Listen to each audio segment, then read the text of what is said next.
Hey everyone and welcome back to my channel. Christina Ochoa is ready for the world to meet Veronica Sandoval in ABC's upcoming Latinx family drama Promised Land. Born in Barcelona, Spain, the actress spent her childhood between Madrid, Barcelona and Miami, surrounded by science and art as the daughter of Spanish sculptor Victor Ochoa, a grandniece of 1959 Nobel Prize winner Severo Ochoa. Christina is best known for her roles on Animal Kingdom, Blood Drive and Valor, and if not on set, she's in the ocean driving or tagging sharks and whales. The educated artist studied Oceanographic Engineering at Las Palmas University and Advanced Marine Biology at James Cook University. But once she found acting, she fell in love and moved to Los Angeles to pursue her dreams on land. Hola, USA! Had the opportunity to talk to Christina about the upcoming Latinx drama Promised Land, the moment she decided to make the not rational decision to pursue acting and more. I try my best to stay connected to the ocean just because that is, it's still everything to me, but professionally acting was a love story. You are starring in ABC's Promised Land. Tell me a little bit more about the show and describe your character, Veronica Sandoval.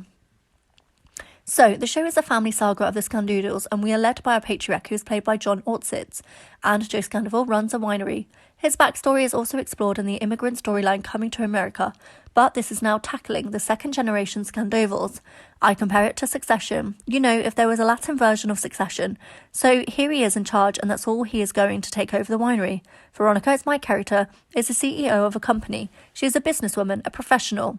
She will try to do what's best throughout the first season, and then we will kind of have to go along with her for the ride of everything that's thrown at her, not just from her father's standpoint, but from her siblings and from her environment and her family life and everything. So I really connected to her because she's a professional woman, and she's not one of those tropes or cliches that we're used to seeing from Latin women. She's Stanford educated, MBA, she's one of those people who has her shit together. She's not a drug dealer, she's a drug dealer's girlfriend, We're just trying to break some of those stereotypes. Promised Land is an epic generation-spanning drama about Latinx family vying for wealth and power in California's Sonora Valley. Yeah, you must have related to her a lot then, considering you have this huge science background. I think it's amazing. So tell me a little bit about how your story is segued into acting. Well, I have to say I fell in love with acting, so it's not rational. It's clearly not a logical choice. There is not a lot of stability and, guaranteed track record versus as if I was going to an academia with my kind of background, but I fell in love with it. It's playful, it encouraged me to just jump in and play and fail and all the things I feel like I'm really wanting to explore. And science is still going to be my first love and the love of my life, if that makes sense. So I still got to work as much as possible on hiatus. I go shark tagging, I will go on expeditions. I have my company that takes people around, not maybe from the scientific background into these environments, and I try my best to stay connected to the ocean, just because that is, it's still everything to me, but professionally, acting was the love story. Christina most recently starred in ABC's drama series, A Million Little Things, and is known for her recurring roles in US television shows such as Robert Rodriguez's Matador and TNT's Animal Kingdom. Do you remember the day when you were like, okay, I'm going to start telling everyone that I'm ready to go to LA? I do actually. I was in the theatre production. I was doing conferences and speaking in public for science for women and women in science. And I was like, I'm really shy. I'm really introverted. I'm not good at this. I'm going to take a theatre class. And I took this theatre class in Alexandria and we did a production of 12 Angry Women, a spin on 12 Angry Men. And I played, I want to say it was the juror number 8. This is a while ago. And I really got to be explosive and aggravated and aggressive and angry and upset and explore all those feelings. And for the first time I did, because it was oh, it's allowed. I get to experience this. I felt so wonderful. I just dove right in and I was like, okay, well, I'm going to Hollywood. So in one of your interviews, you're encouraging people to find an acting coach or mentor that can give you the advice you need along the way. So what has been the best advice that you received this journey? Finding your tribe is the word I can use. I know it's a little bit overused lately, but finding your tribe, finding people that understand when they communicate or kind of the message they're giving. Because I think there's an acting coach for everyone. There's an agent for everyone. There's different styles. Think of it like dating. It's the best advice I could possibly get. I'm in this because it makes me happy because I like the pursuit of it and I like the experience of engaging with these people. And if for whatever reason I didn't, then I'm not hung up on the metric or on success or on a result. For me, it's a process-driven, not a results-orientated, and I'm finding the person that communicates with me that I looked out. I found Sarah Morel after trying every acting coach in LA, and she was for me, a pioneer in advocating for women on getting actors from being the lowest common denominator, or like the bottom of the totem pole, and empowering them and giving them that, sense of authority over their work and their craft. And I just lucked out. So my advice is always to find a person that can help empower you. I love that. So what's been your most challenging role today?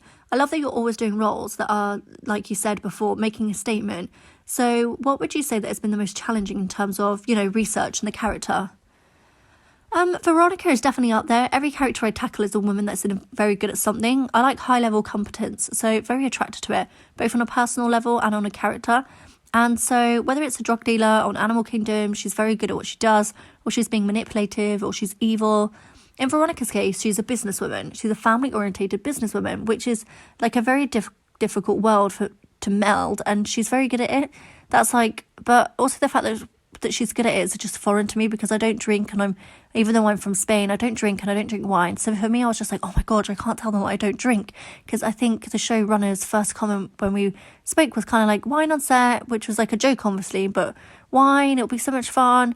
And all I kept thinking about was that episode of I Love Lucy where she's stomping on the grapes with no clue what she's doing. So I'm like, oh man, I really have to dive in. But the research is so rewarding. I'm a big nerd at heart. I gravitate towards it. That's hilarious. So back to your education. Do you think that having an education has helped you as an actress in terms of getting these roles? I always think that everyone should have to take GEs and have to learn about, race and class and all of that stuff. I don't necessarily know if there's a direct correlation or at least causation for a better career as an actress with my education, but I truly believe a fuller life leads to fuller performances, whatever that is, whether that's experiences or that's travel or family, or is a career or a history and a background that kind of diametrically opposed. Doesn't matter what it is. I do believe that it will inform your choices and kind of maybe fill them in and give you a performance of a little more gravitas than perhaps is already on the page or has been, put there forth you.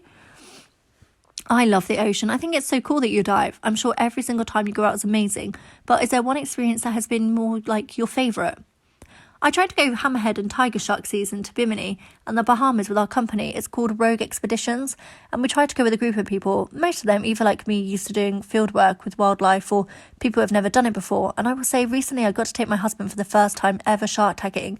And one of these experiences and watching that first time experience is always meaningful. But this one in particular was just like that much more uplifting and exciting to me, because I got to live through it with him, what it feels like to get in the water with these mega apex predators that people are terrified of, and kind of just embrace it and fall in love with them instead. So I got to see that. Yeah, that sounds like a dream. So I feel like I kind of gotten to know you talking like you're just a shining light, but how would you describe who Christina Ochoa is?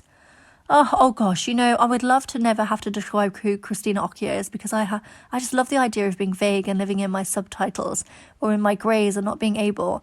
I think that's a representative. Somebody, I can't remember who it was, but somebody recently told me existence is resistance, and having women like you and like Veronica and this representation, having them exist without explaining or justifying them in itself is a statement.